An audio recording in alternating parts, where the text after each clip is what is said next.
Good morning. Eric Arnold here in the wee hours of the morning.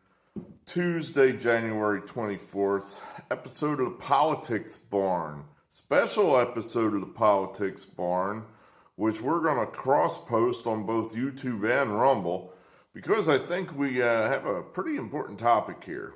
And I don't think a lot of you have seen this, and I want you to know about it. So we're going to risk that the censors at YouTube are not going to strike me, and we're going to post it. Before we get into that, a bad handicapping weekend on Saturday, 2 for 5.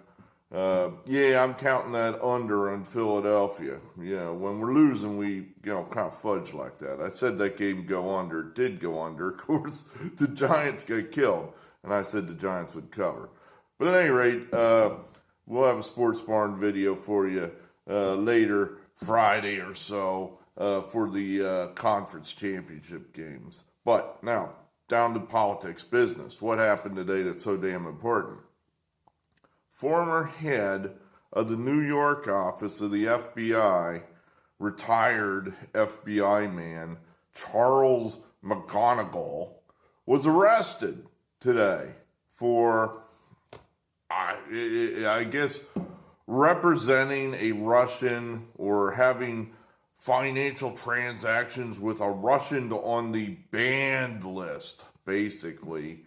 In 2017, the Congress overwhelmingly passed and President Trump signed a law which basically just lists a whole bunch of rich Russians, and they call them oligarchs, which I don't know what an oligarch is. It seems like that's a word that applies only to Russians. In other words, Mark Zuckerberg is not an oligarch.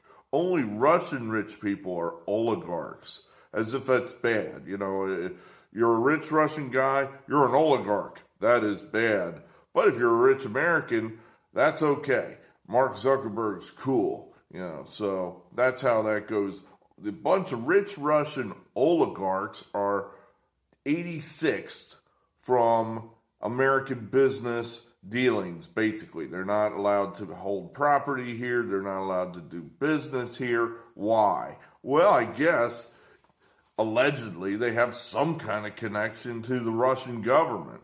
Now, that's where it gets a little hazy as far as what's your proof of that? How do you just, in the law, just say, you're persona non grata, and you don't get to participate anymore? Where's the proof?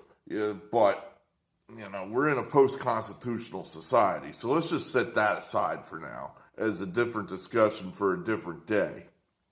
So one of these guys is named Oleg Deripaska. Oleg Deripaska.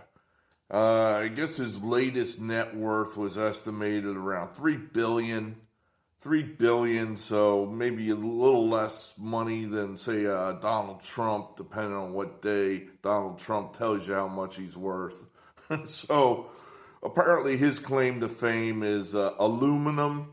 I guess that's where he cut his teeth originally. The guy's younger than I am. I guess I've been slacking. He's about a year younger than I am. He's about, 54? So he's worth $3.2 billion, roughly speaking. And he's been 86th from the good graces of the United States because he's allegedly too close to Vladimir Putin and the Russian government. So Charles McGonigal is accused of doing business with this guy. Now, I read the indictment that the Justice Department released, and there's just a lot to unpack there, and it's very confusing. A lot of it doesn't make sense. So that's kind of where this is important. I mean, this is not just some dude that worked for the FBI. He was one of the top guys in the Comey FBI, heading the New York office. The New York office is the largest field office in the FBI ecosystem. I don't know where he ranks as compared to the Washington dudes. In other words, criminal Peter Strzok Did he outrank Charles McGonigal? Did McGonigal report to Peter Strzok? I don't know the answer to that. He ranked, say, below criminal Andrew McCabe.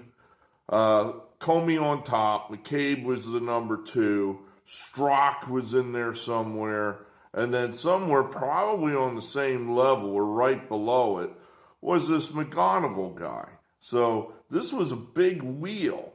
Also, this was a guy that apparently was involved in the Trump-Russia collusion hoax, that he was one of the guys that started or helped start this investigation, the phony baloney investigation into Trump, whether or not Trump was being controlled by Russians.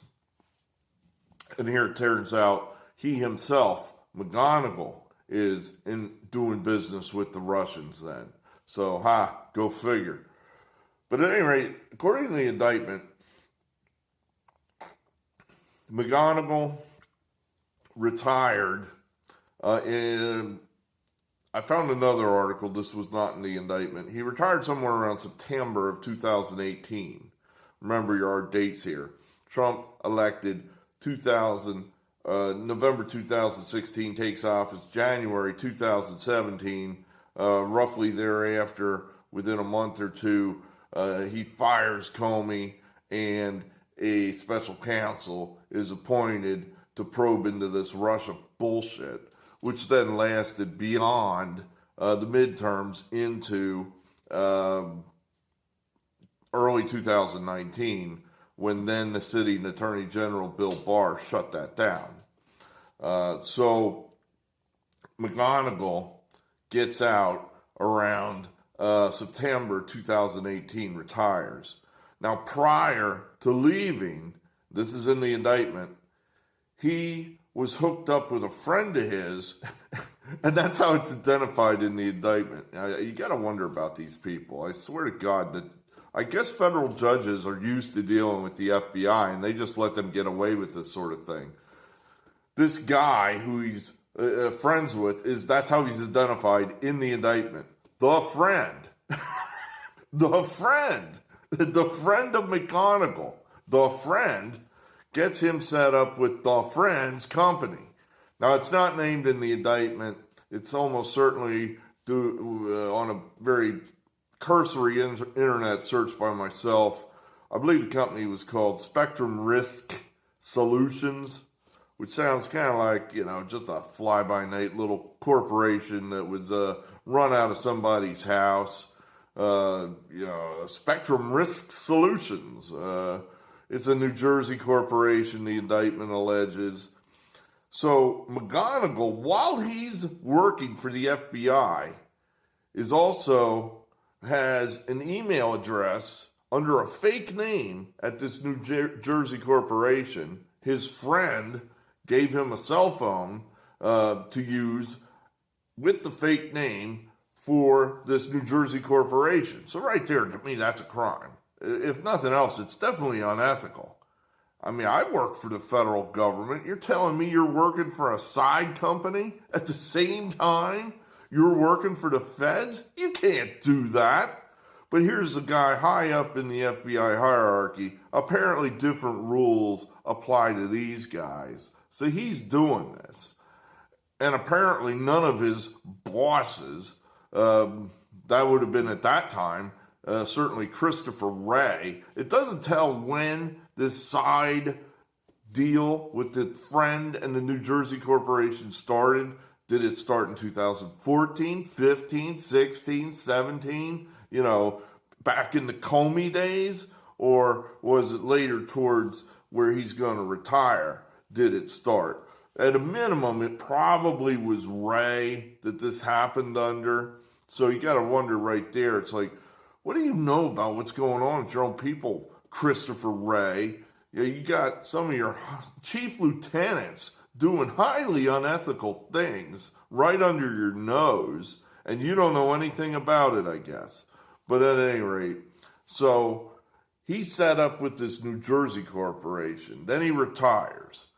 Now he also has a connection to a Russian interpreter. This is another guy. Two people were indicted today. McGonigal and this other fellow whose name escapes me. I'm winging it here without notes. He's a 69-year-old Russian translator. He's been hooked up with law enforcement and all sorts of things over his long career. Well known to the FBI and McGonigal. The translator hooks him up with another person who is one of Oleg Deripaska's people.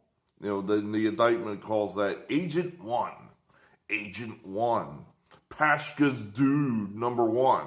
Pashka dude number 1. So they hook him up with this guy.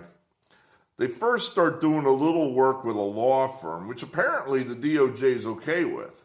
In other words, the work they started with the law firm, the DOJ seems to think that's all cool. They just mention it and they don't say that's illegal. In other words, what they were doing was Deripaska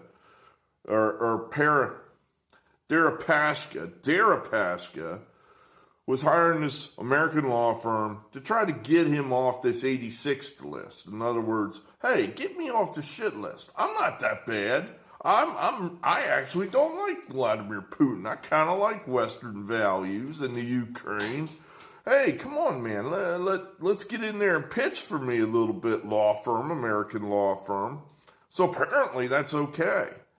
So that's initially what McGonigal was doing, but that didn't get too far because then all of a sudden the world ended with the pandemic and that was all just dropped. So that stopped.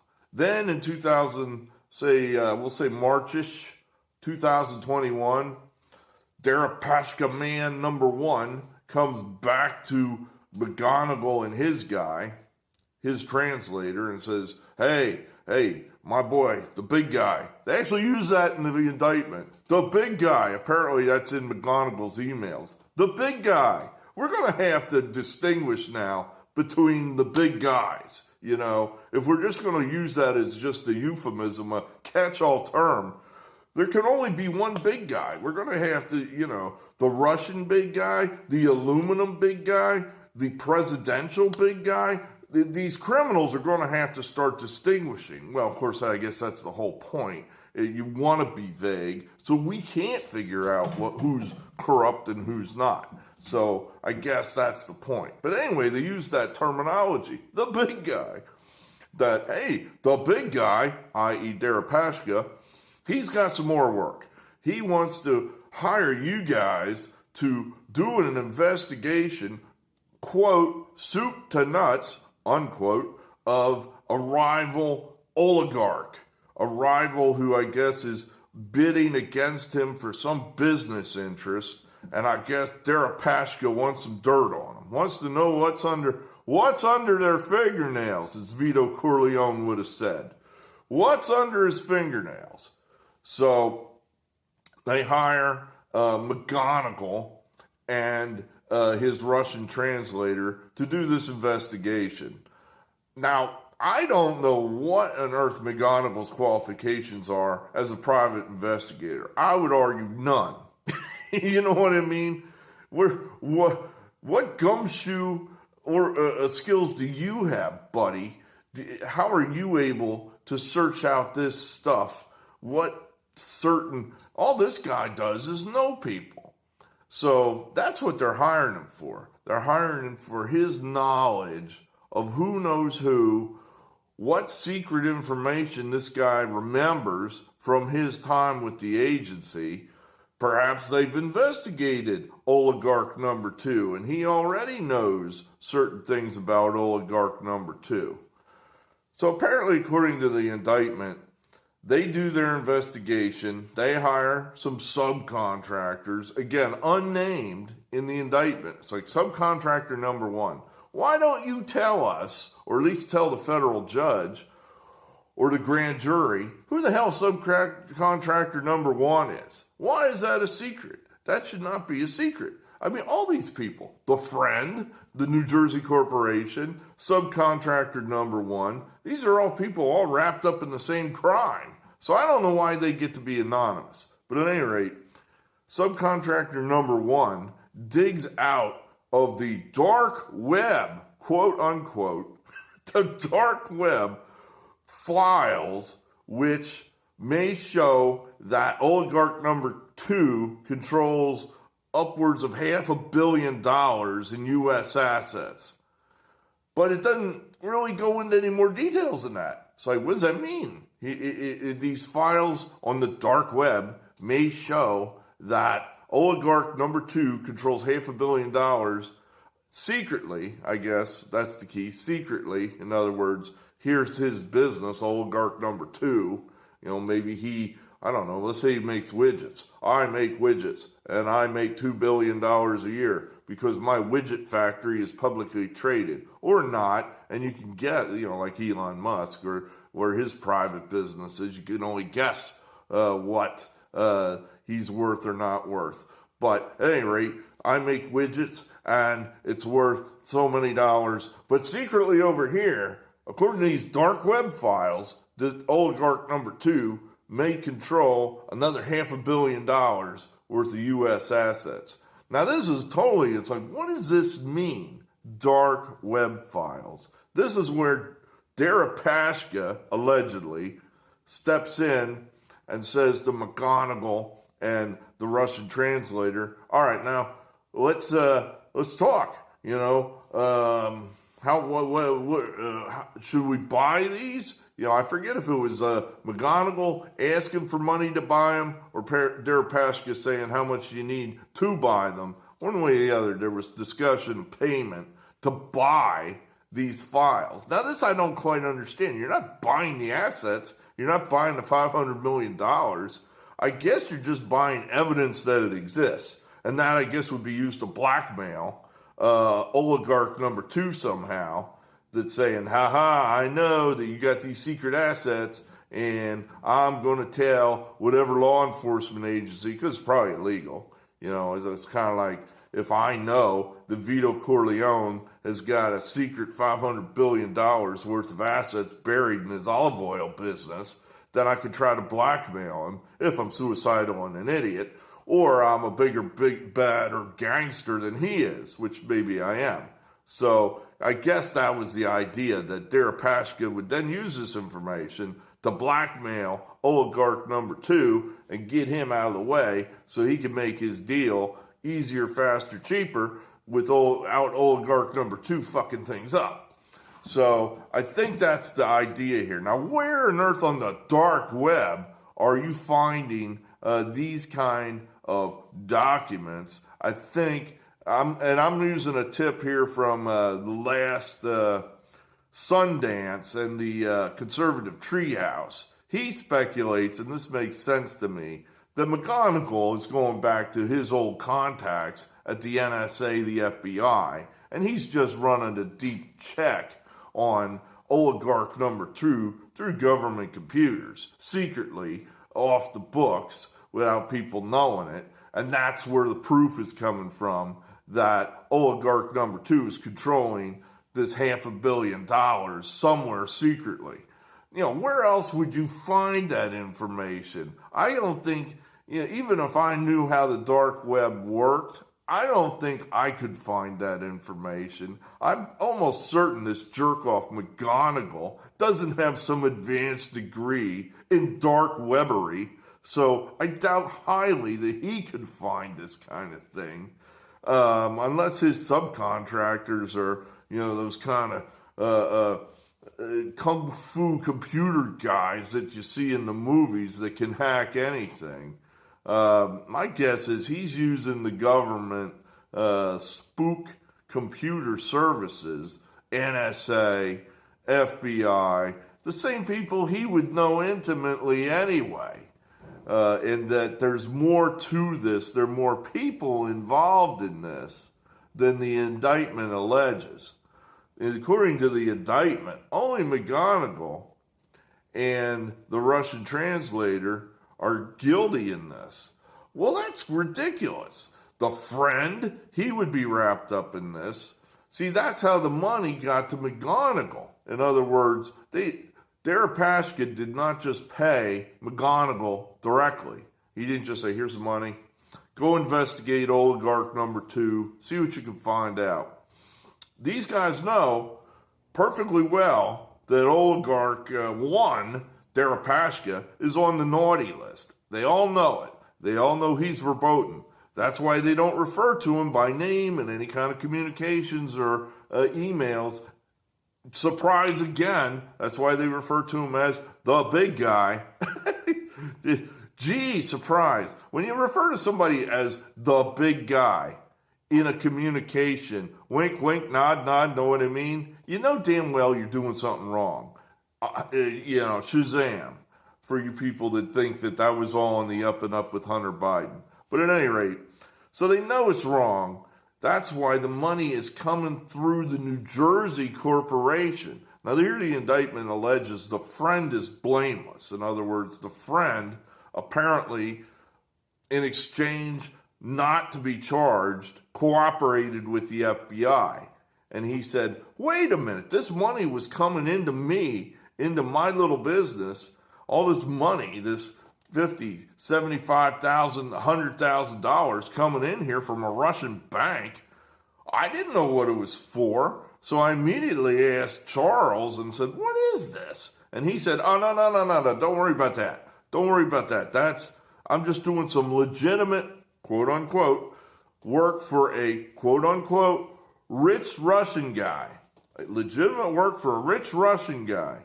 So the friend asked no more questions, supposedly. I think that's bullshit.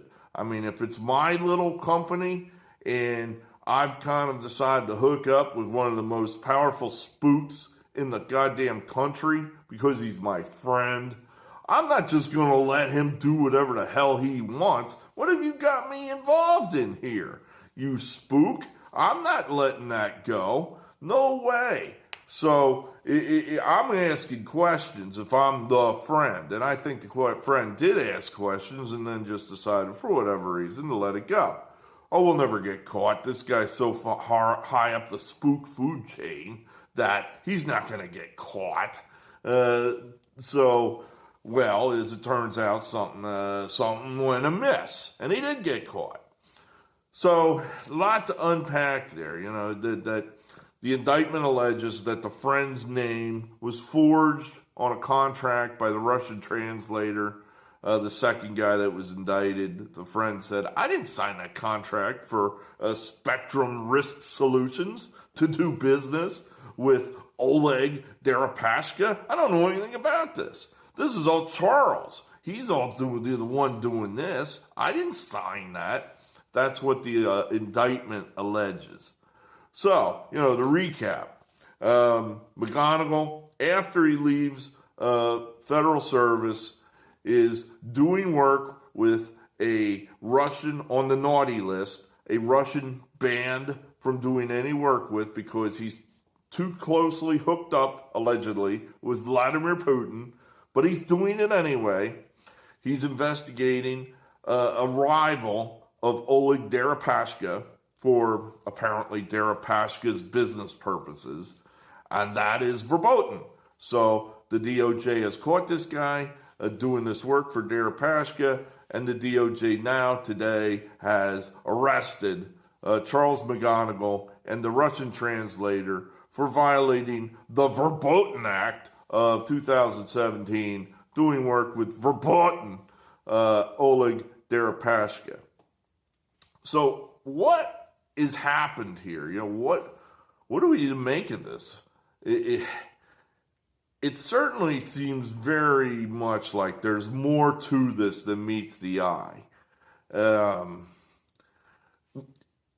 FBI, we all know now, is as corrupt as a $3 bill. I mean, just on the face of it, if we believe what we're being told by the current Department of Justice and FBI, they're telling us, if we believe them, they're telling us, hey, one of our former highest ranking people, yeah, he's corrupt. They're telling us that. Remember what else we've learned is that Andrew McCabe fired because he's corrupt. Peter Strzok also fired because he's corrupt. or, whatever you want to call it. I don't know, what do you call splashing agency business all over an agency telecommunications device, which then ends up in the hands of everybody because that kind of thing is discoverable in any kind of legal proceeding. What do you call that? I guess just stupidity or bad judgment at a minimum. I would call total corruption at a maximum. But at any rate, they fired the guy. They fired McCabe, the number 2, Comey's number 2, fired him because I think he actually was, I don't know if they convicted him of a crime, but he lied to his own agency about something pretty much uninvolved in any of the Trump stuff. But he lied anyway just to protect himself in this matter, and he was tossed. We have pretty good evidence that the FBI is corrupt as a $3 bill. So why are they doing this? Why are they turning on one of their own guys here? A couple thoughts. Maybe this was something. Now, according to the dates on when this happened, the FBI swooped in and seized the cell phones of McGonigal and the Russian translator in late 2021. So it's something spurred them to come in there and shut this down, this dealing with Deripaska. Something caused them to swoop in there and shut this down. Now, this may just be routine leverage gathering at this point. The FBI is no longer if it ever was, a law enforcement agency. It has a long legacy of gathering leverage to be used for political purposes. And you're saying, this is crazy. This is conspiracy nonsense. Are you kidding me? Look up a man called J. Edgar Hoover. He's got his name on buildings, for Christ's sakes. He's probably the founder of the damn agency. He was legendary for gathering political secrets for his own purposes, so he could blackmail politicians into doing what he wanted done. Whether that be for his version of what's good for the country, or probably more likely, what's good for J. Edgar Hoover, or what's good for the Bureau, which often coincided with what's good for J. Edgar Hoover. So the FBI has a long legacy of blackmail and leverage gathering. So that may be what this was initially in late 2021. Well, let's just go in there and shut old Charles down, and then we'll just kind of hold this and see what happens. Well, now, here we're coming up to the midterm elections, and it certainly looks like the Democrats are going to get the clocks cleaned. That means the Republicans are going to control at least one house of Congress. That means they're going to get to have a bunch of committees with investigative powers, and this is probably going to come out that they went in there and seized the cell phones of a high-ranking former FBI official. And we really don't want the Republicans digging around on this. So let's just sacrifice old Charles there. Let's just, he's going to have to bite the bullet on this one. And that's how it'll go. Now, as far as this idea that, what if Charles turns state's evidence and starts saying, because he must know where the bodies are buried, and he could possibly sink the ship and start naming names, more people in the FBI crime family. I don't know. I don't know he could.